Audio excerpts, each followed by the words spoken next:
سورہ فاتحہ تمام ارواح مومنین مومنات کے لیے، ہمارے اپنے مرحومین کے لیے، بانیان درس کے مرحومین کے لیے، تمام شہداء حال واقعات کے تمام شہداء کے لیے سورہ مبارک فاتحہ۔ اعوذ باللہ من الشیطان الرجیم۔ بسم اللہ الرحمن الرحیم۔ الحمدللہ رب العالمین الرحمن الرحیم مالک یوم الدین، ایاک نعبد و ایاک نستعین، اہدنا الصراط المستقیم، صراط الذین انعمت علیہم غیر المغضوب علیہم ولا الضالین ولا اللهم اغفرهم وارحمهم وإيانا برحمتك يا أرحم الراحمين۔ أعوذ بالله من الشيطان الرجيم، بسم الله الرحمن الرحيم۔ الحمد لله رب العالمين، خالق السماوات والأرضين، باعث الأنبياء والمرسلين، ثم الصلاة والسلام على رسوله الكريم وعلى أهل بيته الطيبين الطاهرين المعصومين المظلومين المنتجبين، سيما بقية الله في الأرضين، ولعنة الدائمة على أعدائهم أجمعين من أول ظلمهم إلى قيام يوم الدين۔ أما بعد، فقد قال الحكيم في كتابه العظيم، بسم الله الرحمن الرحيم، والعصر إن الإنسان لفي خسر إلا الذين آمنوا وعملوا الصالحات وتواصوا بالحق وتواصوا بالصبر۔ ایک بلند آواز سے صلوات پڑھیں محمد۔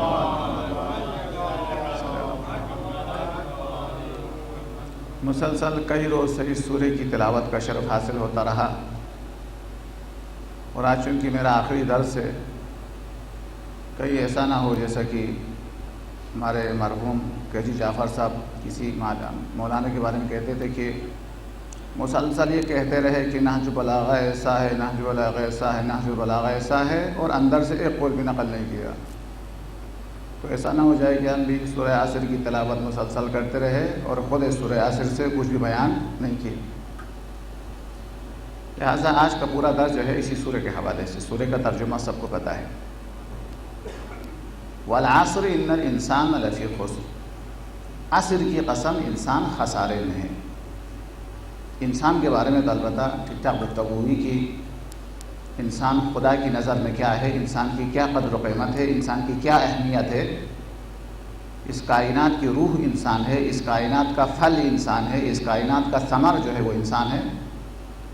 اس کے اوپر کافی گفتگو ہوئی، لیکن ابھی باقی الفاظ کے بارے میں تھوڑی سی گفتگو ہو جائے آج کے درس کے اندر۔ والعصر، زمانے کی قسم، ان الانسان لفی خسر، انسان خسارے کی طرف ہے۔ یعنی یہ نہیں ہے کہ مرنے کے بعد خسارہ شروع ہوتا، نہیں، اسی وقت خسارے کی وادی سے وہ گزر رہا ہوتا ہے۔ اچھا، قرآن میں قسم کیوں کھاتا ہے یہ آپ کو بتاؤں کہ اللہ قسم کھاتا ہے۔ خدا کو قسم کھانے کی کیا ضرورت ہے؟ تین وجوہات ہیں، وجوہات اور بھی ہے لیکن آپ میرے ذہن میں تین ہیں۔ پہلی وجہ جو سب کے ذہن میں وہ یہ ہے کہ جو پیغام دیا جا رہا ہے وہ پیغام اہم ہو تو اس پیغام کی اہمیت کے لیے قسم کھاتا ہے۔ انسان کو جو کائنات کی روح ہے، کائنات کا پھل ہے، اسے بچانا ہے نقصان سے، تو پیغام چونکہ بہت زیادہ اہم ہے تو اس پیغام کی اہمیت کو بیان کرنے کے لیے خدا کسی چیز کی قسم کھاتا ہے، یہ بالکل واضح ہے۔ دوسری چیز جو شاید واضح نہ ہو وہ یہ ہے کہ اللہ جب قسم کھاتا ہے ان میں سے کسی چیز کا نام لیتا ہے تو اس کا مطلب یہ ہے کہ وہ جس چیز کی قسم کھائی ہے خدا کے پاس اس کی قیمت ہے، اس کی اہمیت ہے۔ کہ جو اللہ تبارک و تعالیٰ جو کائنات کی ہر شے کا خالق ہے، جب وہ کسی چیز کا نام لے کے کہہ دے کہ اس کی قسم، تو اس کا مطلب یہ ہے کہ اس کی اہمیت ہے۔ جیسا کہ اس آیت کے اندر والعصر، زمانے کی قسم، اس کا مطلب ہے کہ وقت اور زمانے کی خدا کے پاس اہمیت ہے، اس لیے اس کی قسم کھا رہے ہیں۔ یعنی زمانہ اور وقت جو اب ہمارے لیے کوئی اہمیت نہیں ہے، خدا کے پاس وہ اتنی اہم چیز ہے کہ خدا اس کی قسم کھاتا ہے۔ والعصر، زمانے کی قسم جو خدا کے پاس اہم ہے، اہمیت ہے۔ یہ ہمارا شب روز، دن اور رات، اگر مثال کی خاطر سمجھانے کی کوشش کروں تو یہ ہے، یہ تسبیح کے دانوں کے مانند ہے، جیسے تسبیح کے دانے ہوتے ہیں۔ اور قیامت کے دن حساب و کتاب جو ہے، ایک بلند آواز صلوات پڑھے محمد۔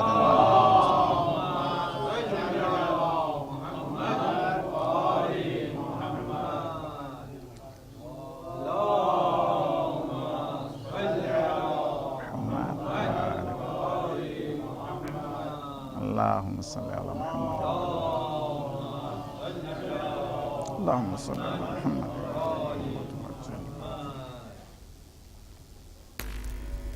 اور ایک صلوات پڑھ لیجیے محمد و علی اللہم صلی علی محمد و علی۔ تو یہ ہمارے جو دن رات ہے، شب روز ہے، یہ تسبیح کے دانوں کے مانند ہے، اور قیامت کا حساب و کتاب ایسا ہی ہے جیسا کہ اسے کہا جاتا ہے کہ یہ تسبیح کے دانے ہیں، یہ تمہارے شب روز ہے، اب اس کے اندر دیکھو تم نے کیا ڈالا ہے۔ اب ان میں سے کچھ کو ہم کھولیں گے تو اس کے اندر دیکھا تو کچھ بھی نہیں ہے، خالی خالی ہے، یہ وہی اوقات ہوں گے جو ہم نے ضائع کیا ہے، کچھ بھی نہیں کیا۔ اور کچھ کھولیں گے تو پتہ چلا اس میں تو گندگی ہے، بدبو کی چیزیں ہیں، آگ ہے، حرارت ہے، جلانے والی چیز ہے، سانپ ہے، بچھو ہے جو قیامت میں ہمیں کاٹیں گے، یہ اسی کے شب و روز کا حصہ ہوتا ہے۔ اور کچھ تسبیح کے دانے ایسے ہیں جس کو کھولتے ہی اس کے اندر خوشبو ہے، حیات ہے، خوشی کی چیزیں ہیں، قیمتی چیزیں ہیں، نعمتیں ہیں، یہ وہی چیزیں ہیں جو انسان نیک اعمال انجام دیتے ہیں۔ تو وقت کی بہت زیادہ اہمیت ہے، یہ ہمارا موضوع نہیں ہے۔ والعصر یعنی قسم کھانے کا ایک مقصد، اللہ تبارک و تعالیٰ کا ایک مقصد یہ ہے کہ پیغام کی اہمیت اور جس چیز کی قسم کھاتا ہے اس چیز کی اہمیت۔ اور تیسری چیز وہ شاید اکثر کو نہیں پتہ ہوتا ہے، وہ بہت گہرا انسان جب مطالعہ کرے تو پتہ چلتا ہے، وہ یہ ہے کہ جو پیغام دیا جا رہا ہے قسم کے اندر اس کی دلیل موجود ہے۔ سب سے پہلے خدا دلیل دیتا ہے، اس کے بعد کہتا ہے پیغام کیا ہے۔ مثلا والعصر، زمانے کی قسم، انسان خسارے میں ہے۔ زمانے کو دوسرے الفاظ میں زندگی کہتے ہیں، حیات کہتے ہیں۔ ہماری زندگی کیا ہے؟ وہی اوقات ہے، وہی ٹائم ہے، وہی اوقات، یہی اسی کو ہم زندگی کہتے ہیں۔ تو اس کو عام الفاظ کے اندر سمجھانے کے لیے ترجمہ کروں تو یہ ہے والعصر، تمہاری زندگی کی قسم، ان الانسان لفی خسر، تمہاری زندگی ختم ہو رہی ہو، تم نقصان کی طرف جا رہے ہیں۔ بالکل شارٹ مختصر، دنیا میں آنے والا ہر انسان وہی 24 گھنٹے کا مالک ہوتا ہے، وہ وقت لے کے آتا ہے، وہ شکم مادر سے جائیداد لے کے نہیں آتا، مال لے کے نہیں آتا، وہ صرف وقت کو لے کے آتا ہے جس کو ہم زندگی کہتے ہیں، حیات کہتے ہیں۔ بعض لوگ اس حیات کے عوض میں جائیداد بناتا ہے، جائیداد بناتے ہیں، اور بعض لوگ تو کچھ بھی نہیں بناتے، وقت کو ہی ضائع کرتے ہیں، وہ تو نقصان میں ہی ہے۔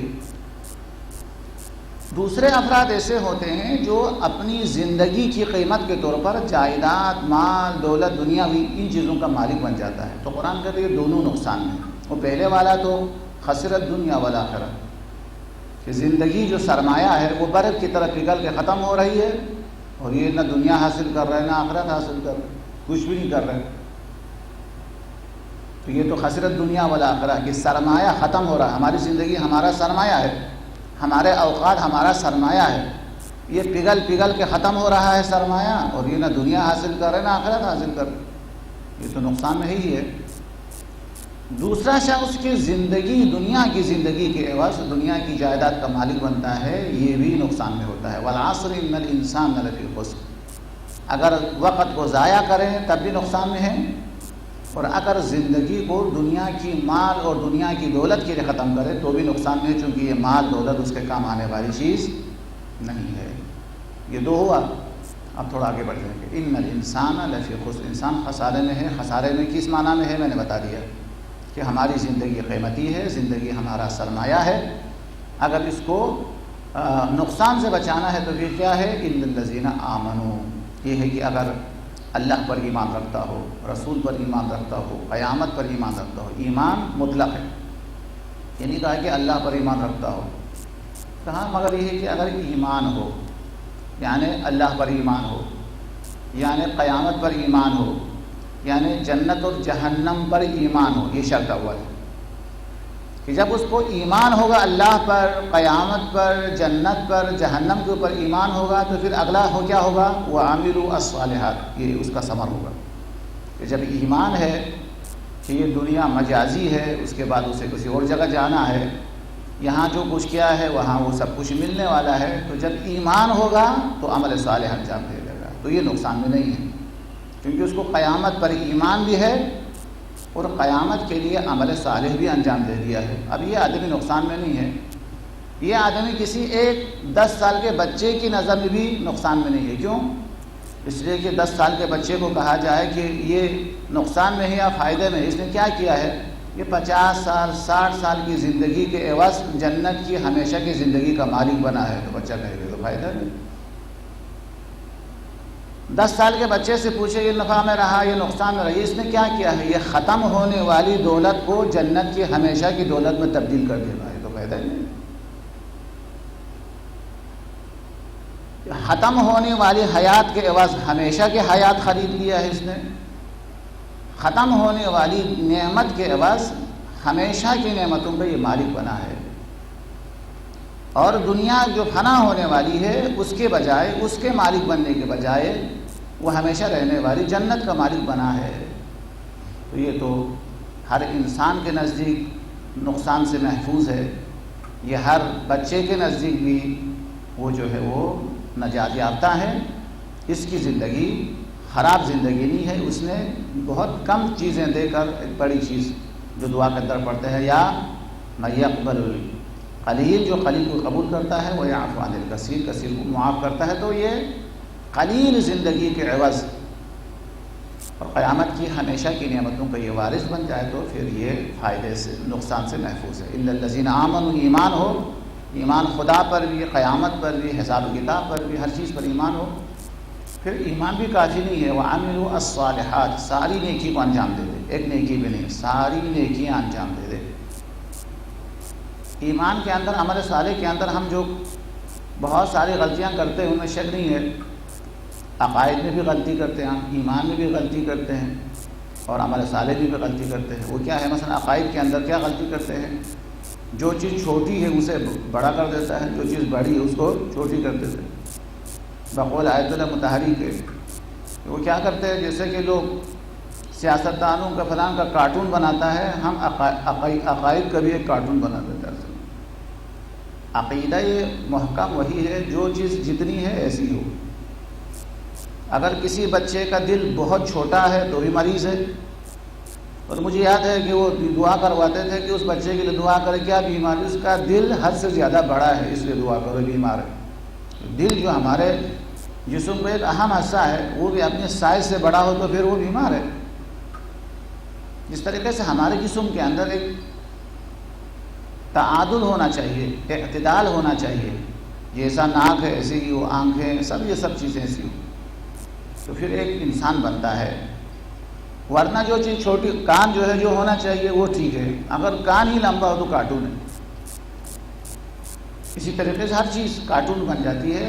انسان عقائد کو بھی کارٹون کی شکل اس کو نہیں دینا چاہیے، جو جیسا ہے اس کو ایسا ہی ادا کرنا چاہیے، جو واجب ہے واجب کی جگہ رہے، جو مستحب ہے اس کو مستحب سمجھا جائے۔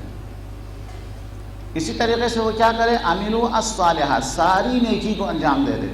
ایسا نہیں ہے کہ بغیر ایک نیکی کے اندر اس طرح آگے نکل جائیں کہ باقی ساری نیکیاں پیچھے رہ جائیں، نہیں، ساری نیکیاں جتنا ہو سکے وہ ساری نیکی کو انجام دے دے۔ الصالحات جمع ہے، عمل صالح کو انجام دے دے۔ چونکہ اس سورے کو مکمل کرنے آگے بڑھتا ہوں۔ اب ہوتا یہ ہے کہ جیسے کہتے ہیں کہ اب اپنے تمام بچے کے ساتھ ہمارے گھر پہ دعوت ہے، آپ وہاں آ جائیے، لیکن بیٹے کو ضرور لے کے آئیے۔ اب سارا گھر کہنے کے بعد وہ بیٹا اس میں شامل ہے، اب اس کے بعد بیٹے کا الگ سے نام لیتا ہے تو اس کا مطلب یہ ہے کہ اس کی اہمیت زیادہ ہے، یعنی کوئی چیز اس میں شامل ہے اس کے بعد اس کا الگ سے نام لینے کا مطلب ہوتا ہے کہ اس کی اہمیت زیادہ ہے۔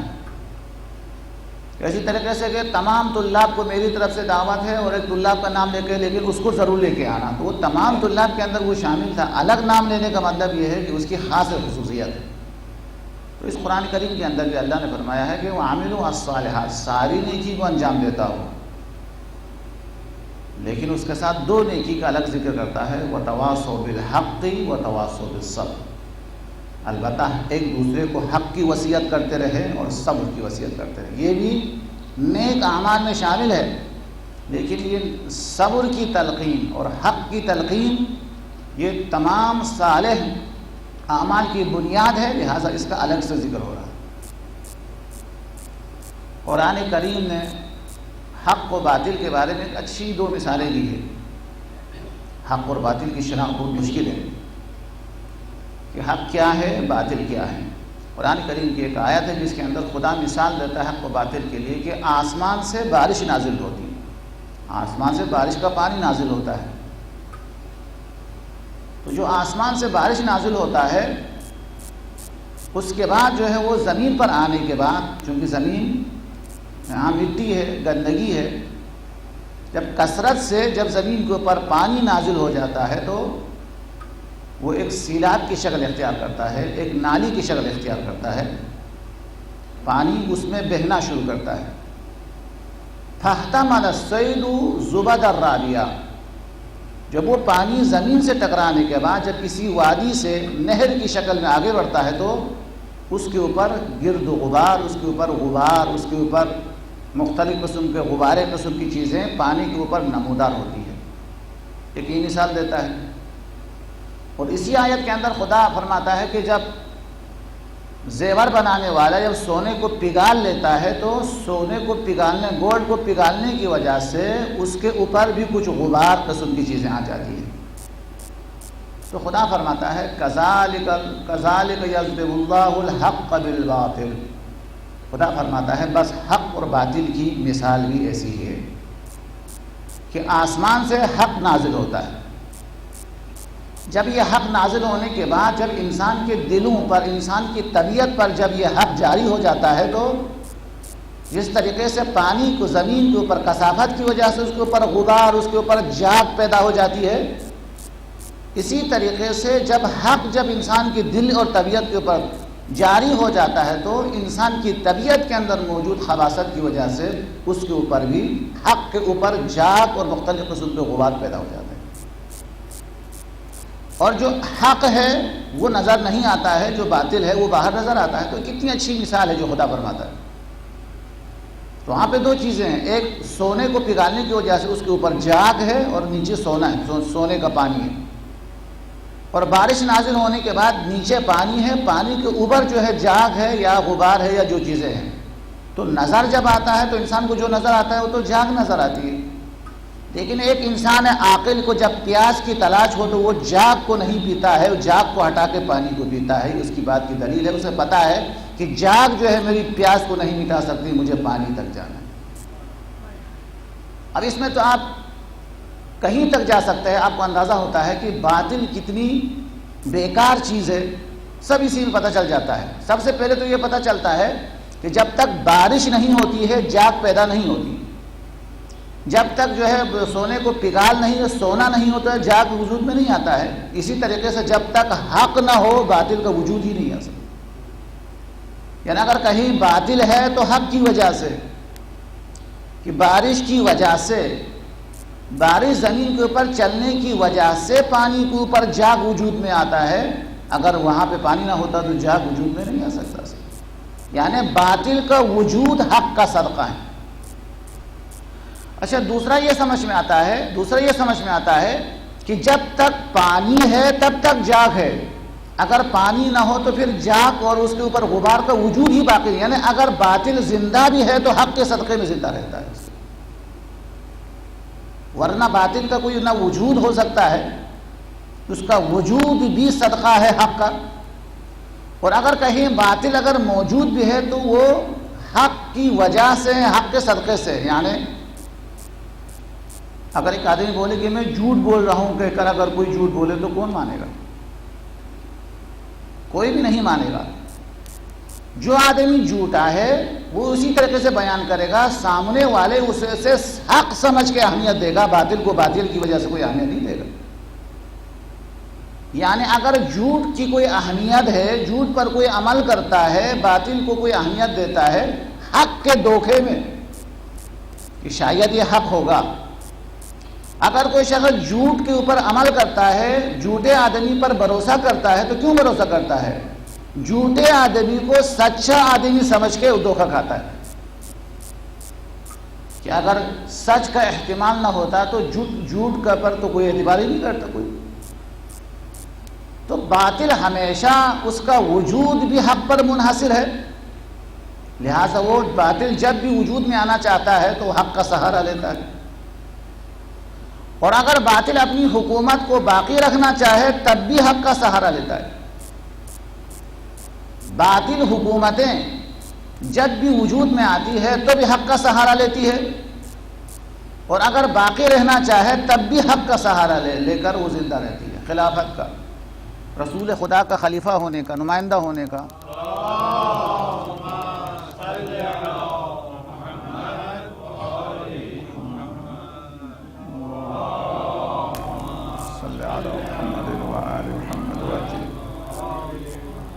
ہے حق اور باطل کی مثال کہ حق پانی کے مانند ہے اور باطل اس پانی کے اوپر موجود غبار اور اس کے اوپر موجود جھاگ کے مانند ہے۔ حق جو ہے وہ سونے کے مانند ہے جو پگھلا ہوا ہے، باطل اس کے اوپر موجود جھاگ کے مانند ہے۔ تو پھر اگر کوئی آدمی زیور بنانا چاہے تو وہ جھاگ کے ذریعے اوپر سے غبار سے زیور نہیں بنا سکتا۔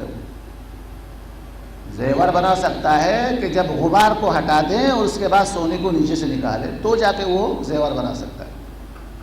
اسی طریقے سے اگر کوئی آدمی پیاس بجھانا چاہے تو جھاگ کو زبان پہ رکھ کے پیاس کو نہیں بجھا سکتے، جھاگ کو ہٹا کے اسے پانی تک جانا ہوتا ہے۔ اسی طریقے سے اگر زمین کو آباد کرنا چاہتا ہے تو پانی کے اوپر موجود جھاگ کی وجہ سے کوئی زمین آباد نہیں ہو سکتی ہے۔ اگر جو ہے وہ جھاگ کے ذریعے پانی کی جگہ پہ جھاگ استعمال کرے، کسی پانی کو بھی حیات نہیں مل سکتی ہے، کوئی بھی زمین زندہ نہیں ہو سکتی ہے۔ زمین کو اس وقت زندگی ملتی ہے کہ جھاگ کو ہٹا کے اسے پانی دے دیا جائے، کہ پانی کے اوپر جھاگ ہونے سے، اس کے اوپر غبار ہونے سے، وہ غبار کسی کام کا نہیں ہے، نہ کہ وہ کسی کی پیاس بجھا سکتی ہے، نہ زمین کو آباد کر سکتی ہے، نہ درخت کو حیات دے سکتی، کچھ بھی نہیں کر سکتا ہے، وہ صرف نظر آتا ہے۔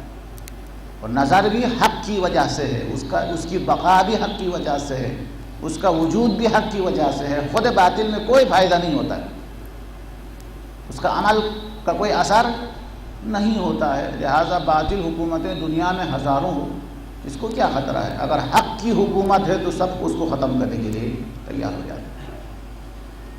تو یہ ہوا حق کی بات جو میں نے ایک مثال کے ذریعے قرآن نے دی ہے، اور اچھی مثال ہے کہ وہ قرآن جو ہے مثال جو دیتا ہے اس کے اندر ہزاروں اور بھی اس کے اندر مطالب ہوتے ہیں۔ تو یہ حق کی بات ہے کہ انسان کو حق کی تلاش کرنا چاہیے، اور حق کے بارے میں مولا کائنات حضرت علی بن ابی طالب صلوات اللہ وسلم اہل حق کے ذریعے حق کو نہ پہچانو بلکہ حق کے ذریعے اہل حق کو پہچانو۔ اس کی وضاحت ہے کہ بعض لوگ کہتے ہیں اہل حق کو دیکھ کے حق کی تلاش کرتے، نہیں، پہلے حق کو پہچانو، حق کے ذریعے اہل حق کو پہچانو، نہ کہ پہلے اہل حق کے ذریعے حق کو پہچانے، ایسا نہیں۔ اور کچھ تو ایسے اللہ تبارک و تعالیٰ نے ایسی ہستیاں اللہ تبارک و تعالیٰ بنا دی ہے کہ بارے میں کیا فرمایا؟ الحق مع علی والعلی مع الحق، جہاں حق ہے وہاں علی ہے، جہاں علی ہے وہاں حق ہے، اور یہ بھی دعا کہ جہاں جہاں علی جائے وہاں پر اللہ تبارک و تعالیٰ حق کو اسی طریقے سے منصرف کرتا ہے، اسی طریقے کر دیتا ہے۔ تو یہ وہ مقامات ہے جہاں انسان حق کے ذریعے جائے، حق کے ذریعے پہچانا چاہے تب بھی حق پر پہنچتا ہے، اہل حق کے ذریعے بھی جانا چاہے تب بھی منزل مقصود تک پہنچ جاتا ہے وہاں۔ یہ راستہ یہ فلاح اور کامیابی کا راستہ ہوتا ہے۔ یہ تو ہو گیا حق کے بارے میں۔ اب آتے ہیں وَتَوَاصَوْا بِالصَّبْرِ، مگر نقصان سے وہی لوگ محفوظ رہ جاتے ہیں جو ایک دوسرے کو صبر کی تلقین کرے، ایک دوسرے کو استقامت کی تلقین کرے، نصیحت کرے۔ اب علماء نے ارشاد فرمایا ہے کہ صبر کیا ہے؟ صبر یعنی استقامت ہے۔ صبر 3 چیزوں پر ہے۔ سب سے پہلے صبر جو ہمیں زیادہ یاد نہیں رہتا ہے وہ یہ ہے کہ الصبر علی الطاعہ، اللہ کی بندگی میں جتنی بھی سختی آ جائے اس کے اوپر برداشت کرنا، استقامت دکھانا، یہ ہے صبر۔ الصبر علی العبادہ یا علی الاطاعہ، اللہ کی اطاعت میں، بندگی میں مشکلات اور سختی کو برداشت کرنا۔ مثلا رمضان کا مہینہ ہے، پیاس کی شدت کو برداشت کرنا، پیاس لگنے کے باوجود پانی نہ پینا، بھوک لگنے کے باوجود کھانے کی طرف نہ جانا، تھکا ہوا ہونے کے باوجود نماز کو ترک نہ کر دینا، مذاق اڑانے کے باوجود واجبات کو اپنی جگہ پر انجام دینا، یہ صبر کا ایک مصداق ہے۔ الصبر علی الطاعہ، اللہ کی بندگی میں، اللہ کی اطاعت میں، واجبات کی ادائیگی میں جو بھی مشکلات آ جائے، جو بھی پریشانی آ جائے اس کے اوپر استقامت دکھانا، یہ صبر کا ایک مصداق ہے۔ صبر کا جو دوسرا مصداق ہے وہ ہے والصبر علی المعصیہ، گناہ سے بچنا بھی کوئی آسان کام نہیں ہوتا ہے۔ گناہ سے بچنے کے لیے جو پریشانیاں آتی ہے کہ گناہ سے بچنے کی خاطر کچھ مشکلات انسان برداشت کرتا ہے، یہ صبر بھی اللہ تبارک و تعالیٰ کے پاس پسندیدہ صبر ہے۔ الصبر علی الطاعہ والصبر علی المعصیہ، گناہوں کے مقابلے میں صبر کرنا کہ اللہ کی رضا کے خاطر کتنے ایسے مقرب ہے بندے ہیں جس کو اللہ نے خاص علم سے نوازا صبر کی وجہ سے، گناہ کے مقامات پہ صبر کی وجہ سے۔ کسی کو تعبیر خواب اللہ تبارک و تعالیٰ نے عطا کیا کہ کسی گھر کے اندر وہ مہمان تھا، رات بھر کوئی مرد بھی موجود نہیں تھا، گھر کے اندر موجود ایک خاتون رات بھر گناہ کی دعوت دیتی رہی لیکن اس نے گناہ نہیں کیا، صبر کیا۔ جب صبح بیدار ہوا تو اللہ نے تعبیر خواب کی حکمت اللہ تبارک و تعالیٰ نے عطا کی۔ اسی طریقے سے کتنے اور بھی واقعات ہیں جو ہمارے ذہن کے اندر ہیں اور آپ بھی سنتے رہتے ہیں کہ ایک گناہ سے اپنے آپ کو روکنے کی وجہ سے اللہ تبارک و تعالیٰ نے ایک بڑا مقام عطا کر کے صبر کی وجہ سے، ایک صبر پر اللہ تبارک و تعالیٰ ایک بہت بڑی فضیلت کسی انسان کو عطا کرتا ہے۔ الصبر علی المعصیہ، گناہوں کے بارے میں صبر کرنا کہ مشکلات برداشت کر کے، سختی برداشت کر کے کہ وہ گناہ جو ہے وہ انجام نہ دے دے۔ یہ دو صبر ہے، اور تیسرا صبر تو سب کو پتہ ہے، وہ صبر علی المصیبہ، کہ جب انسان کے اوپر کوئی مصیبت آتی ہے تو اس پر بھی صبر کر دینا۔ صبر کا معنی کیا ہے؟ شکایت نہ کرنا، اللہ تبارک و تعالیٰ کی شکایت نہ کرنا کہ میرے ساتھ یہ ہوا ہے، یہ ہوا ہے، یہ ہوا ہے۔ حضرت داؤد کے اوپر اللہ نے وحی نازل کی، کہا ہے داؤد لوگوں سے کہہ دے کہ جب کوئی پریشانی آ جائے تو خدا فرماتا ہے میری شکایت نہ کرے، اس لیے کہ ہر روز ملائکہ تمہاری شکایت لے کے آتے ہیں، ہم تمہاری شکایت کسی کے پاس نہیں کرتے آ سکتے۔ اگر اللہ تبارک و تعالیٰ جو ہم گناہ کرتے ہیں اس کی شکایت کرنا شروع کرے تو ہم گھر میں رہنے کے قابل نہ رہے، ہم شہر کے اندر رہنے کے قابل نہ رہے، ہم اپنے دوست کے سامنے بات کرنے کی بھی قابل نہ رہے۔ جس طریقے سے اللہ تبارک و تعالیٰ شکایت نہیں کرتا، شکوہ نہیں کرتا، اسی طریقے سے صبر کا مطلب یہ ہے کہ اللہ تبارک و تعالیٰ کی شکایت نہ کرے، یہ خیال نہ کرے کہ اللہ تبارک و تعالیٰ نے نعوذ باللہ ہمارے ساتھ ظلم کیا یا اللہ کو کچھ پتہ نہیں ہے۔ بے صبری اللہ پر عدم یقین کی دلیل ہے۔ اللہ تبارک و تعالیٰ انسان کو مشکلات میں گرفتار کرتا ہے تاکہ زیادہ سے زیادہ انسان مضبوط ہو، اس لیے کہ اگر مصیبت نہ آ جائے تو کیا پتہ چلتا ہے کہ ہم میں سے کون شجاع ہے، کون سخی ہے۔ ہاں فی قلب الحوادث، مولا کائنات فی قلب الحوادث تعرف جواہر الرجال، جب حادثہ ہوتا ہے تو انسان کتنا بڑا ہے وہاں پتہ چل جاتا ہے۔ کوئی جنگ ہوتی ہے تو پتہ چلتا ہے کہ ہم میں سے کون شجاع ہے۔ ویسا اگر بیٹھے ہوئے ہیں تو پھر کیا پتہ چلا کون شجاع ہے، کون شجاع نہیں ہے، شجاعت کس میں زیادہ ہے، کس میں زیادہ نہیں ہے۔ کہ جب تک حادثہ نہیں ہوتا، جب تک کوئی واقعہ نہیں ہوتا ہے، انسان کا جوہر کھل کے سامنے نہیں آتا ہے۔ عام طور پر میں ایک مثال دیتا ہوں کہ جو پریشانیاں، مشکلات جو انسان کے اوپر آتی ہے، یہ مشکلات اور پریشانیاں انسان کو آگے بڑھانے کے لیے، انسان کو کمال کی طرف لے جانے کے لیے اللہ تبارک و تعالیٰ اس کو مقام دینا چاہتا ہے، منزلت دینا چاہتا ہے، لوگوں کو اس کے مقام کو دکھانا چاہتا ہے، اس لیے ہوتا ہے۔ علماء اخلاق اس کے لیے ایک اچھی سی ایک مثال دیتے، بہت ساری مثالیں ہیں، ان میں سے ایک دو مثال مثلا آپ کے سامنے بیان کرتے ہیں کہ جب پریشانی آتی ہے تو چیزوں میں چمک پیدا ہوتی ہے۔ پریشانی سے چیزیں بے قیمت نہیں ہوتی ہے۔ مثلا بیج کو کہ جو ہاتھ کے اوپر رکھے تو اس کے اندر کوئی کمال نہیں ہے، اس بیج کے اندر ہمیں کوئی کمال نظر نہیں آتا ہے، اور یہ بیج کتنا بڑا درخت بن سکتا ہے اس وقت اس کے کمال کا اندازہ ہوتا ہے جب اس کے اوپر مٹی ڈال دی جاتی ہے، زمین کے اندر دفن کر دیا جاتا ہے کہ یہ اس بیج سے ہم پوچھا کہ اس دنیا کے اندر تمہاری کیا حیثیت ہے، وہ بولے گا ہاتھ پہ رکھو گے تو کچھ نہیں ہے، الماری میں رکھیں گے میری کوئی حیثیت نہیں ہے، کسی مقدس جگہ کے اوپر ایک اچھی جگہ پر رکھیں گے کوئی اہمیت نہیں۔ کہا پھر اہمیت کب، جوہر کب سامنے آئے گا؟ مشکلات میں ڈال دو، پریشانی کے اندر ڈال دو۔ کہا کیسے؟ زمین کے اندر دفنا دو۔ ہاں جب وہ زمین کے اندر اس کو دفن کر دیا جاتا ہے تو پھر وہ اپنا جوہر دکھاتا ہے کہ زمین کے سینے کو چیر کر ایک بہت بڑا درخت بن جاتا ہے۔ اس زمین کے اندر ڈالنے سے، پریشانی کے عالم میں ڈالنے سے کتنا فائدہ ہوا؟ اب پہلے یہ بیج جو ہمارے ہاتھ میں ہے، نہ کسی کو سایہ دینے کی صلاحیت اس کے اندر ہے، نہ کسی کی بھوک مٹانے کی صلاحیت موجود ہے۔ اب جب ہم نے اس کو پریشان کیا، زمین کے اندر دفن کر دیا، اب ایک بہت بڑا درخت ہے، اس درخت سے، اس کے پھل سے انسان بھی سیر ہو سکتا ہے، پرندے بھی سیر ہو سکتا ہے، ان کے لیے گھر بنانے، گھونسلہ بنانے کے لیے جگہ بھی مل سکتی ہے۔ اس کے پتے سے حیوانات بھی سیر ہو سکتا ہے، پرندے بھی سیر ہو سکتے ہیں، اس کے میوے سے انسان بھی سیر ہو جاتا ہے، شکم پر ہو جاتا ہے۔ اور انسان اگر تھکا ہوا آ جاتا ہے تو وہ سایہ بھی دے سکتا ہے۔ پہلے جب بیج ہے تو کوئی سایہ نہیں دے سکتا، اور بعد میں اس کی لکڑیاں، انسان اگر سردی کے اندر جان بلب ہو جائے تو اس کی لکڑی جو ہے انسان کو سردی سے بھی بچا سکتی ہے، گرمی سے بھی بچا سکتا ہے، انسان کو سردی سے بھی بچا۔ یہ ساری صلاحیتیں کب پیدا ہوئی؟ جب اسے مٹی میں ڈال دی۔ مصیبت اور پریشانیاں جو انسان کے اوپر آتی ہے اسی طریقے سے کہ وہ اپنے جوہر کو دکھانا شروع کرے۔ اگر وہ بیج زمین کے اندر جا کے خود ہی سڑ جائے پھر کیسے پتہ چلے گا؟ اسی طریقے سے انسان کے اوپر پریشانی آتی ہے تاکہ وہ اس بیج کے معنی جو اپنے ہاتھ سے ڈالا ہے تو اتنا بڑا درخت بنا ہے، وہ مشکلات کے اندر اسی طریقے سے کھل کے انسان کائنات کے سامنے آ جائے۔ یا دوسری مثال، وہ بھی کوئی ضائع نہیں ہے۔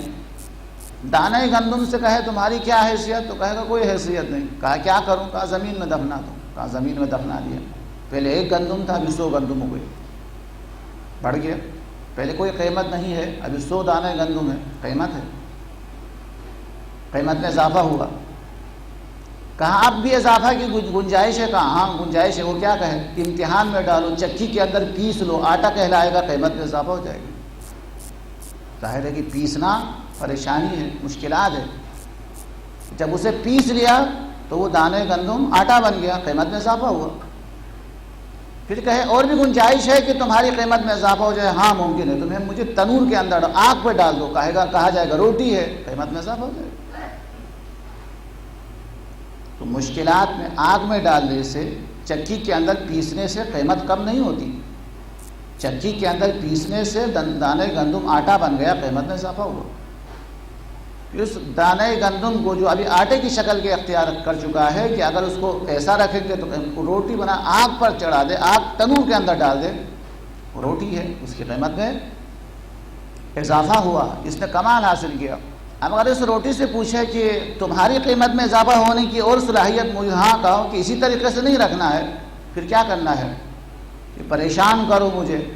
کہا کیا کروں؟ اپنے دانتوں کے اندر پیس لو، نظام ہاضمہ سے اس کو گزار دو۔ کہ جب یہ سب کچھ ہو جائے گا تو پھر انسان کا خون میں تبدیل ہو جائے گا۔ تو جب انسان کا خون میں تبدیل ہو جائے گا تو جو انسان سوچے گا، انسان جو کچھ کرے گا، دانے گندم اس کے اندر حصہ دار ہوگا۔ یہ کہاں تھا دانے گندم اور کہاں پہنچ گیا؟ اب انسان اگر چاند کے اوپر قدم رکھ کے کہہ دے کہ ہم نے بڑا کام کیا ہے کہ ہم چاند کے اوپر قدم رکھا ہے، تو وہ دانے گندم کہے گا کہ زمین کے نیچے سے جانے کے بعد آٹا بنا، آٹے کے بعد روٹی، روٹی کے بعد نظام ہاضمہ، پھر خون، لہٰذا جب تم نے چاند پر قدم رکھا ہے تو دانے گندم کہے گا میرا بھی ایک حصہ اس میں موجود ہے۔ میں نے تمہارے دماغ کو طاقت دی ہے، ہم نے تمہیں قوت پہنچا دی ہے۔ تو یہ کمالات انسان کو بھی اسی طریقے سے، پریشانیاں، مشکلات انسان کو آگے بڑھانے کے لیے بالکل اسی طریقے سے ہے۔ جیسے کہ سال بھر پڑھانے کے بعد بچے سے امتحان لیا جاتا ہے، یا امتحان لینا اگلی کلاس میں داخل کرنے کے لیے، ترقی کے لیے ہے۔ امتحان دلیل ہے ترقی کے لیے۔ امتحان اسی لیے لیا جاتا ہے کہ آپ کو آگے بڑھنا ہے، لہذا بچہ امتحان دیتا ہے اور محنت کرتا ہے اور آگے بڑھ جاتا ہے۔ تو دنیا کے سارے امتحانات انسان کو آگے بڑھانے کے لیے، انسان کے اندر پریشانیاں، انسان کے اندر جو کمزوریاں خدا نے اس لیے رکھی ہے تاکہ اس سے آگے بڑھے۔ ہاں، جس کو علماء یا ادب کے لوگ اس طریقے سے بھی سمجھاتے ہیں، وہ پزل کی مثال بھی دیتے ہیں عام طور پر سمجھانے کے لیے۔ ہاں، وہ پزل ہے، اس کے 16 خانے ہیں کانٹھی کے، 16 خانے میں سے ایک خانہ خالی ہے، باقی تو بھرا ہوا ہے۔ ایک خانہ خالی ہے، اگر خریدنے والا کہے کہ مجھے تو یہ نہیں چاہیے کیونکہ اس میں تو ایک جگہ خالی ہے، تو وہ دکاندار کیا کہے گا؟ تم نے سمجھا نہیں ہے، جو خالی ہے وہی تو باقی 15 کو حرکت دے گا. اگر وہ جو خالی ہے اس کو بھی بھریں گے تو وہ باقی 15 میں حرکت ہی پیدا نہیں, وہ چلے گا ہی نہیں اصلا. باقی 15 چلتا ہے تو اسی کمزوری کی وجہ سے, اسی خالی جگہ کی وجہ سے ہے. کیوں؟ چونکہ ایک جگہ اس کی خالی ہے تو باقی جو 15 ہے وہ حرکت میں ہے. اگر آپ اس کو بھی فل کریں گے تو پھر وہ 15 کے اندر کوئی حرکت ہی پیدا نہیں ہوتی. اسی طریقے سے انسان کے اندر بھی کچھ کمزوریاں ہیں, سختیاں ہیں, پریشانیاں ہیں. یہ سختی اور پریشانی اس لیے نہیں ہے کہ انسان زمین گیر ہو جائے, اس لیے تاکہ باقی توانائیاں جو استعمال میں نہیں آ رہی کہ ان کو استعمال کرے. اصل جیسے پزل کے اندر ایک جگہ خالی ہے تاکہ باقی 15 حرکت میں رہے, اسی طریقے سے انسان کی زندگی میں بھی پریشانی اور خلا پیدا ہو جائے گا تاکہ باقی حرکت میں آ جائے. کہ جو توانائیاں, جو قوتیں ابھی استعمال میں نہیں آئی ہے, جب پریشان ہوگا تو ظاہر ہے کہ استعمال کرنا شروع کرے گا. تو یہ پریشانیاں, یہ سختیاں انسان کو اس کا مردانوار مقابلہ کرنا چاہیے. یا اگر میں فارسی اشعار سے استفادہ کر کے اس مطلب کو سمجھانا چاہوں تو وہ یہ ہے کہ مصیبت کانٹے کے مانند ہے. تو فارسی ادب کے اندر سکھایا جاتا ہے, اشعار کے اندر جو عرفا ہے ان کو سمجھاتے ہیں کہ راستے میں آپ چلتے چلتے کانٹے آ گئے تو کیا پیچھے ہٹیں گے؟ کہاں پیچھے نہیں ہٹو. کانٹا وہیں ہوتا ہے جہاں پھول ہوتا ہے, آگے بڑھو پھول تک پہنچے گا. کانٹا دلیل پھول ہے. جہاں کانٹا ہے تو پھر اور آگے بڑھو, جہاں کانٹا ہے تو پھر اپنے آپ کو اور بھی تیز میں اضافہ کرو اور خوشی میں اضافہ کرو کہ کانٹا ہونا دلیل ہے کہ پھول بھی ملے گا. تو دنیا کے اندر جو پریشانیاں ہیں, جو مشکلات ہیں, وہ مانند کانٹے کے مانند ہے, اور آگے بڑھیں گے تو کانٹے کے ساتھ پھول جو ہے وہ ضرور انسان کو مل جاتا ہے. لہٰذا وہ آسان والا کام نہیں کرنا ہے, مشکل سے مشکل کام کو انجام دینا ہے. یہی مردانگی ہے, اور یہی انسان کے اندر وہ چیز موجود ہے جو انسان اس کو دبا کے رکھ لیتا ہے. اسی کی خاطر کوئی مقصد کے بغیر پہاڑوں کو پار کرتا ہے, سر کرتا ہے. برف کے اوپر کوئی چلتا ہے, جان کو کھو دیتا ہے, کیونکہ توانائی جو اندر ہے اسے استعمال کر رہے ہو. تو توانائی کو استعمال کرنا, قوت اللہ تبارک و تعالیٰ نے جو طاقت دی ہے اس کو دبا دینا ناشکری ہے, کفران نعمت ہے. اور ان طاقت کو استعمال کرنا یہ شکر نعمت ہے. اللہ تبارک و تعالیٰ کی نعمتوں کا شکر کا انداز یہ ہے کہ انسان اس کو استعمال زیادہ کرے. ہاں, ایک ڈاکٹر ہے, خدا ان کی حفاظت کرے, وہ کہتا ہے کہ خدا کی مشین اور اللہ بندوں کی مشین میں یہ فرق ہے کہ دنیا کی مشین جتنا استعمال کرے خراب ہو جائے گی, خدا کی مشین جتنا ایسا رکھیں گے ایسے ہی خراب ہو جائے گی. جتنا استعمال کریں گے تازہ رہے گی مشین. جیسے کہ یہ ہماری باڈی اللہ نے بنائی ہے, اللہ کی مشین ہے, یہ جتنا استعمال کرے اتنا ہی تازہ, اور جبکہ دنیا کی مشین جتنا استعمال کرے خراب, یہ جتنا استعمال کرے اتنا ہی تازہ.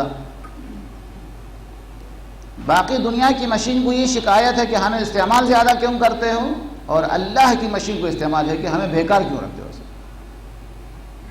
اسے بالکل بیکار نہیں رکھنا, جتنا استعمال کرے.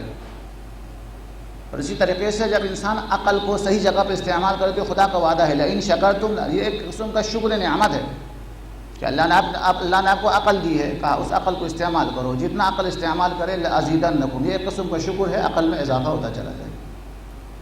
اللہ نے آپ کو علم دیا, کہا استعمال کرو, جتنا استعمال کریں گے تو علم میں کمی نہیں آئے گی, بڑھ جائے گا, عقل میں کمی نہیں آئے گی, بڑھ جائے گا. اللہ کی نعمتیں استعمال کرنے سے کم نہیں ہوتی, اس میں اضافہ ہو جاتا ہے. بدن بھی اسی طریقے سے, ہر چیز بھی اسی طریقے سے ہے, زندگی بھی اسی طریقے سے. ٹائم ختم ہو گیا, اور ایک آیت کی وضاحت کر کے آپ کی زحمت کو تمام. وہ سورہ والتین کے اندر ایک آیت ہے, بسم اللہ الرحمن الرحیم, والتین والزیتون وطور سینین وہذا البلد الامین. ان کو رہنے دیں. لقد خلقنا الانسان فی احسن تقویم. اللہ تبارک و تعالیٰ فرماتا ہے ہم نے انسان کو بہترین تخلیق پر خلق کیا ہے, جو اس کی جوانی ہے. لقد خلقنا الانسان فی احسن تقویم, انسان کو ہم نے بہترین تقویم, بہترین خلقت کے ساتھ خلق کیا ہے. لقد خلقنا الانسان فی احسن تقویم ثم جعلناہ اسفل سافلین. اس کے بعد ہم پسترین درجے پر ہم پہنچا دیتے ہیں جو بڑھاپا ہے. بڑھاپا پسترین جگہ ہے. یہاں پتہ نہیں بڑھاپے میں کیا ہوتا ہے، ہمیں بعد میں پتہ چلے گا. ہمارے علاقے کے اندر بڑھاپے کے اندر سامنے پہاڑ ہوتا ہے، وہ کئی من لے کے اس کو دن میں کئی بار پار کرتا تھا، اور ابھی ایک سیڑھی بھی پار نہیں کر سکتا تو رونے بیٹھ جاتا ہے، کہتے کہ وہ کہاں تھا، یہ کہاں تھا. چونکہ اس کے سامنے ہوتا ہے وہ پہاڑ جس کو وہ دن میں کئی بار پار کر رہا ہوتا تھا. اتنا بڑا بوجھ اٹھا کے کئی بار اس پہاڑ کو پار کرنے والا ابھی ایک سیڑھی بھی نہیں چڑھ سکتا. تو وہ یہ اس لیے کہتا ہے کہ لقد خلقنا الانسان فی احسن تقویم. جوانی کو دیکھو کہ وہ کس طریقے سے طاقت دکھاتا تھا. ثم جعلناہ اسفل سافلین. اب یہ دیکھو کہ سیڑھی بھی نہیں چل سکتا. بچے کو اٹھانے والا خود ابھی اس کو اٹھانا پڑتا ہے. جب بہت بچہ تھا تو وہ سنتا نہیں تھا، ابھی بھی سنائی نہیں دیتا. وہی جو جہاں سے آغاز ہوا تھا وہیں پہنچ گیا ہے. لیکن یہ مطلب نہیں بڑھاپے سے میں جو نقطہ نکالنا چاہ رہا ہوں اور آخری پیغام جو آپ کو دینے کی کوشش کر رہا ہوں، یہ ایک تفسیر، البتہ تفسیر مختلف ہے. لقد خلقنا الانسان فی احسن تقویم. بہترین جوان بنایا. ثم جعلناہ اسفل سافلین. اس کے بعد ہم نے بوڑھاپا بنا دیا. پھر ایک استثناء الا الذین آمنوا. پھر کہتا ہے جو لوگ ایمان لے آئے، وعملوا الصالحات، جو نیک اعمال انجام دیتے. کیا وہ بوڑھا نہیں ہوتا ہے؟ بوڑھا تو ہوتا ہے، لیکن خدا کہتے نہیں. ہر جوان بوڑھاپے کی طرف چلا جاتا ہے، اسفل السافلین کی طرف چلا جاتا ہے. لیکن جو ایمان رکھتے ہیں، عمل صالح انجام دیتے ہیں، وہ کبھی بوڑھا نہیں ہوتے. یہ تو ایک اور موضوع چھڑ گیا، جوانی کسے کہتے ہیں. امام خود بھی فرماتے ہیں کہ قرآن کریم کے اندر اصحاب کہف کو افید، ان کو کہا گیا ہے فدیتن، جوان کہا ہے، حالانکہ وہ جوان نہیں تھے، بوڑھے تھے. امام سے سوال، وہ لوگ تو عمر کے لحاظ سے بوڑھے تھے، قرآن نے تو ان کو جوان کہا ہے. تو امام نے ارشاد فرمایا قرآن کی اصطلاح میں عمر کے لحاظ سے ہونے والے کو بوڑھا نہیں کہتا ہے، کہ جو شخص بڑھاپے میں ایمان کی منزل ہو وہ بڑھاپے کے اندر بھی جوان کہلاتا ہے. اور اس کا ترجمہ اس طریقے سے کروں گا کہ وہ آپ کو بات سمجھنا آسان ہو جائے گی. قرآن کہتا ہے کہ ہم نے بہترین خلقت پر خلق کیا، اس کے بعد بڑھاپا اس کے اوپر طاری کر دیتا ہے. الا الذین آمنوا، مگر یہ ایمان لے آئے، وعملوا الصالحات، انہوں نے نیک اعمال انجام دیا. تو یہ کیوں بوڑھا نہیں ہے؟ یہ کیوں بوڑھا نہیں ہے؟ تو بوڑھا ہے ہمیں نظر آتا ہے. تو خدا اس کا جواب دیتا ہے نہیں، بوڑھا تو ہے. فَلَهُمْ أَجْرٌ غَيْرُ مَمْنُونَ. محنت کے بغیر ان کو اجر دیا جا رہا ہے. اس کی مثال کیا ہوگی؟ اگر آپ آج کی اصطلاح کے اندر میں مثال دوں گا. ایک آدمی ہوتا ہے فوج کے اندر، اس کو تنخواہ ملتی ہے. اس کے بعد جب وہ ریٹائرڈ ہو جاتا ہے تو ظاہر ہے کہ اس کے مقابلے میں بہت کم تنخواہ ملتی ہے.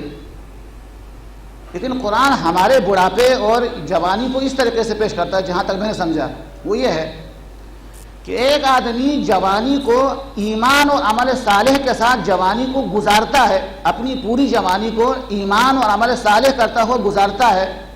اب جب بڑھاپے کے عالم میں وہ اعمال انجام نہیں دے سکتے ہیں تو خدا محروم نہیں رکھتا ہے. جو عمل جوانی میں انجام دیتا تھا، بڑھاپے میں اعمال کو انجام دیے بغیر ان کو لکھا جاتا ہے.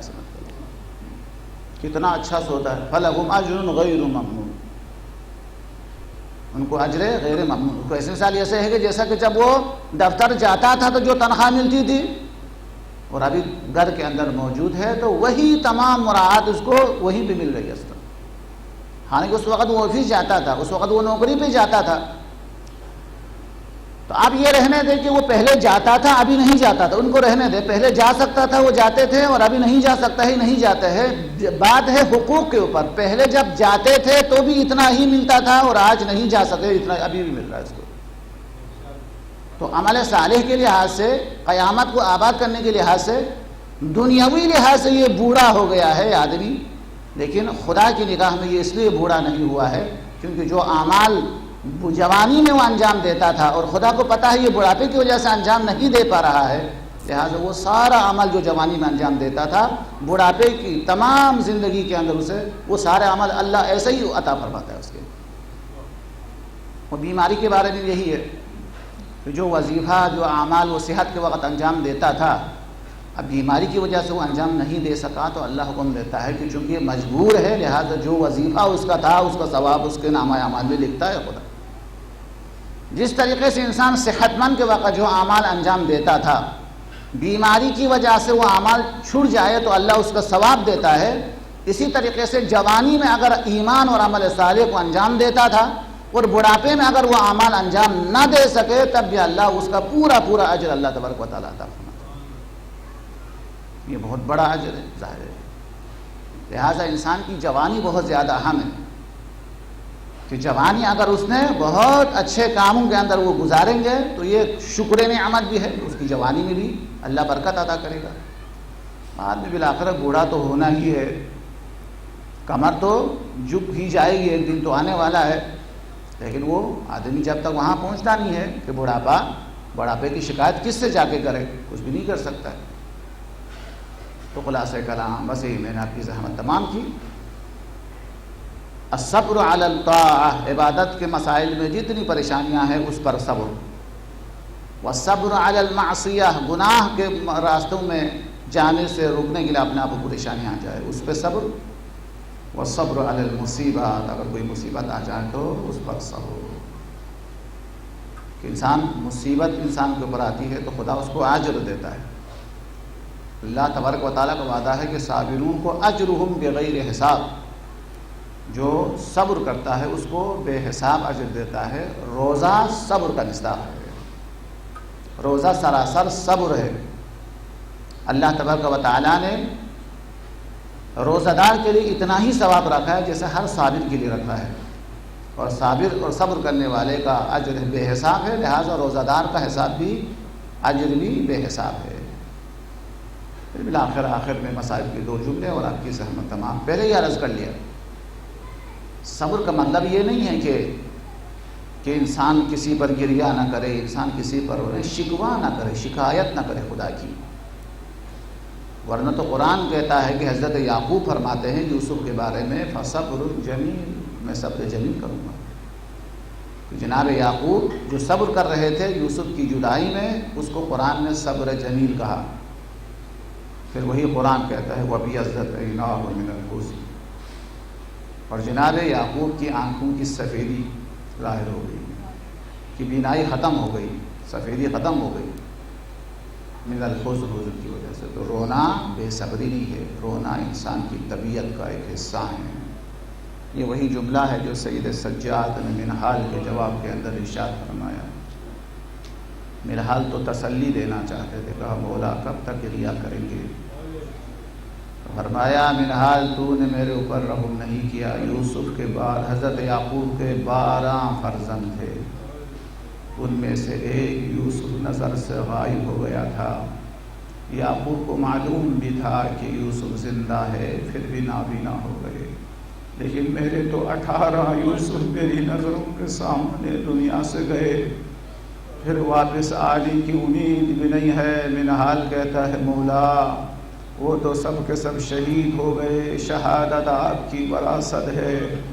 امام اپنی جگہ سے بلند ہوئے، کہا منہال تو نے انصاف نہیں کیا، یہ درست ہے کہ شہادت ہماری وراثت ہے، مگر ہماری ماں اور بہنوں کو بے مقنع و چادر بلوے عام اور بازار و دربار میں لے جانا، کیا یہ بھی ہماری وراثت ہے؟ الحمدللہ ہے خدا تجھے واسطہ ہے صبر امام سجاد کا، تجھے واسطہ ہے مظلومیت حضرت سکینہ کا۔ خدایا ہم سب تیرے گناہگار بندے، ہمارے بے شمار گناہوں کو معاف فرما دیجیے، ہماری تمام خطاؤں سے درگزر فرما دے، ہمارے تمام ناقص اعمال کو اپنی بارگاہ میں قبول فرما دے۔ خدایا ہمیں مزید اعمال نیک کی توفیق عطا فرما دے، جو کچھ ذکر کیا ہے بانیان کی طرف سے، حاضرین کی طرف سے اپنی بارگاہ میں قبول فرما دے۔ خدایا ہمیں اس مہینے کے اندر زیادہ سے زیادہ قرآن کی تلاوت کی توفیق عطا فرما دے، عمل صالح کی توفیق عطا فرما دے، مقدس راتوں کے اندر زیادہ سے زیادہ اعمال کی توفیق عطا فرما دے۔ خدایا کس عمل سے تو راضی ہوتا ہے، ہم تو اتنے نادان اور جاہل ہیں، ہمیں وہ بھی نہیں پتہ ہے۔ خدا ان تمام جس سے تیری رضا ہوتی ہے ان تمام کاموں کی طرح ہماری ہدایت فرما دے۔ پروردگار اس ماہ مقدس کے ختم ہونے سے پہلے ہمارے گناہوں کا خاتمہ فرما دے، ہماری مصیبتوں کا خاتمہ فرما دے۔ خدایا بحق محمد و آل محمد تمام مقدس مقامات کی حفاظت فرما دے۔ خدایا روزہ حضرت زینب کبریٰ و حضرت سکینہ کے روزے کی حفاظت فرما دے۔ خدایا دشمنان اسلام، دشمنان اہل بیت کو اپنے قہر اور عذاب کو نازل فرما دیں، ان کی جمعیتوں کو پراکندہ فرما دیں، ان کی سرپرستی کرنے والے، ان کی حمایت کرنے والے، ان سے ہمدردی رکھنے والے اگر قابل ہدایت نہ ہو سب کو نابود فرما دے۔ ہمارے شہر میں، ہمارے اس ملک کے اندر مکمل امن استحکام عطا فرما دے، بیت المقدس کو آزاد فرما، بیت جنت المعلی، جنت البقیع کو آباد دیکھنے کی ہمیں توفیق عطا فرما۔ خدایا ہمارے مولا و آقا کو اذن ظہور عطا فرما، جن مرحومین کے سر ثواب کے لیے درود دروس منعقد ہوتے ہیں ان تمام کو جوار ائمہ طاہرین میں اعلیٰ مقام عطا فرما دے انشاءاللہ۔ سورہ فاتحہ کے التماس ہے طاہرہ عاشق علی آغا، ولد جعفر علی لاکھانی، عاشق علی آغا، رضا حسین سلیمان آغا، لیلا بائی بنت جعفر علی لاکھانی، زہرا بائی بنت جعفر علی لاکھانی، رقیہ بنت شیر علی، رضا حسین، غلام حسین قاضی، حسین علی حراب علی، عارف علی راشد، فدا حسین ویرانی، شہید علی اصغر فدانی، حسن علی حاجی کریم by, Sakina Jafar Ali مینجی، Ramzan Ali, Fazal by, Masuma فدا حسین، جینا by, ورجی by, Yusuf Ali, Muhammad Ali Virani, Ghulam Hussain Islam Thawar, Fatima Bai Ali Bai, Rubab Bai Ghulam Hussain, Ali Raza ہرجی Ali by, محمد علی مہر علی، عاشق علی محمد علی، شیرین بائی عبداللہ، حسن علی رحمت اللہ، سکینہ بائی ولجی، رفیق احمد، فدا حسین خوجہ و اسلام تھاور، علی بائی عاشق علی کے فیملی کے تمام مرحومین، امینہ بائی زوجہ امیر علی، شہید علی، سید علی حسنین، سید دوست محمد شاہ، زیب النساء بنت غلام محمد، سیدہ اقبال فاطمہ نقوی، شرافت حسین رجب علی، جعفر علی اور کلثوم بائی، فاطمہ بائی، رجب علی بندے علی، شیر علی بندے علی، خیر النساء محمد، اور اس کے علاوہ عباس ان کے جملہ مرحومین، اور کاظم حیدر علی، تمام شہداء کربلا، اور ان کے علاوہ بھی حاضرین جو حاضرین ہیں ان کے مرحومین، اور اس کے علاوہ تمام علماء مراجع جو دنیا سے گزر گئے ان کے لیے، اور ان کے لیے جن کا کوئی یاد کرنے والے دنیا میں نہیں رہے، سب کے لیے سورہ فاتحہ۔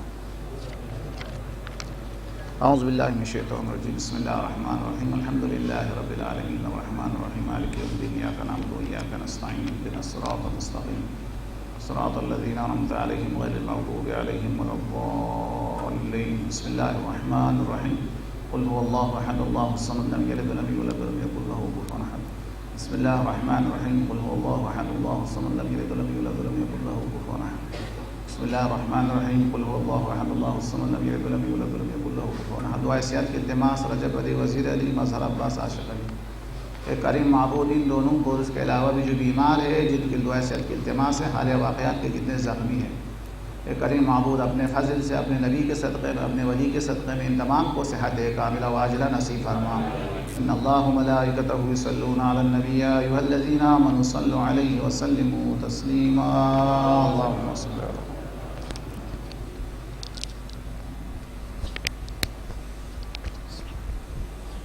السلام